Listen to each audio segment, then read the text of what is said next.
house, and we took this AK-47 out of the box about 2 weeks ago.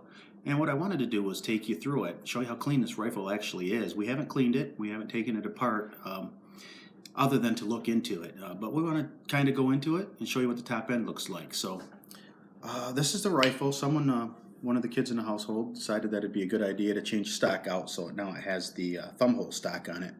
But it's the rifle that we took out about 2 weeks ago that was in storage since '08. And we unboxed it, and there's a video out there for that. But what I want to do is kind of go over some of the finer details. From '08, there was a lot of concern about the rivets, and these rivets are in really good shape. As you can see, there a couple of them are pressed down a little bit, but nothing to be concerned with. None of them are split, and they look essentially the same on either side. The dust cover does not fit very well. Usually your dust cover will come up and go underneath this tin, and it doesn't. So this, I'm going to have to take that off and kind of hand form it to get it to fit properly. We'll take it off safety and check the chamber, of course, and we're empty. And this action is just, I mean, look at that. I'm going to have to work it, polish some stuff up, because that baby is just really, feels like there's sand in there. But let's take it apart a second. So we'll pop off the top dust cover here. There it goes. And we'll take the spring out. Just mean push it forward. It comes out. It's not anything that's going to snap you. Set that down. Take this out. Let's just look at this a little bit. This is very, very, very clean. You know, we usually hear stories about cosmoline and heavy oils, but from my perspective, this is a very, very clean. The guts are very clean. And you have your assembly here. This is very clean as well. Nice and clean. We haven't polished it or anything, so it, like I said, it's really rough. It's a really rough to rack it. Very rough. Let's kind of show you inside here. It's very clean. Of course, you don't want to pull the trigger, because that thing hits your thumb or something. That's going to hurt like a mousetrap hitting you, I would imagine. I haven't done that yet, but it is cocked. Let's see if we can pull this gas tube off. Now this is very useful too. There's a whole bunch of different things you can use these cleaning kits for. They were designed. Someone really put some thought into it with punching holes in it and machining grooves and so forth, because you can use this as a T-handle for straight slot. This is, unfortunately or fortunately, it's Phillips, but I imagine originally they came with straight slot screws. And there's other things you're supposed to be able to do with this cap. I mean, you're supposed to be able to put that over the barrel, and somehow it will kind of attach to the barrel, and you can put your cleaning rod down it. It will act as a guide. You can put, you know, this is supposed to be able to somehow clean that off too, I guess. Maybe it's this. But yeah, you go in there and supposedly you reef it in there and you can get the carbon off it. But as you can see, that's not necessary at this point.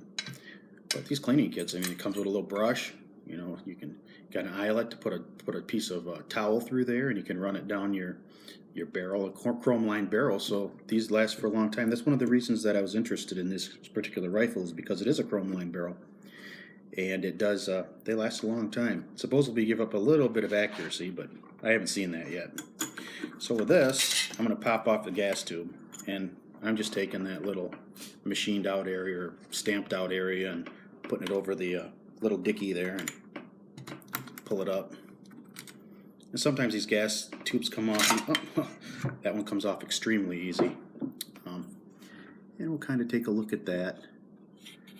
And now if you wanted to take your furniture off, you just spin it like that. And you spin it around and it pops off. Let's see, what else can we show you? Oh, I know what else we can show you a second. This little screwdriver also has a sight adjuster for there, like this. You can take it, here, if you can get around there and kind of get it, see how that fits right over the top of that? And what's pretty cool is you can also, you know, you can take this guy, and crank on it, you know, get a little bit of leverage. I don't know if this is zeroed in or not, but we're not going to monkey with that right now. Let's see what else we have. We have the Tapco trigger right here, because they had to, of course, the federal guidelines told them that they had to have 6 U.S. made parts on this rifle when they brought it, when it was legal for sale. It came over from Romania, and then it came over to Century Arms, and they threw it together, and they threw the proper amount of parts in there so it would pass inspections, and otherwise you get in deep trouble. Who wants that, right? Now, if I think I'm going to have to probably use that thing to push that. Now, there it goes.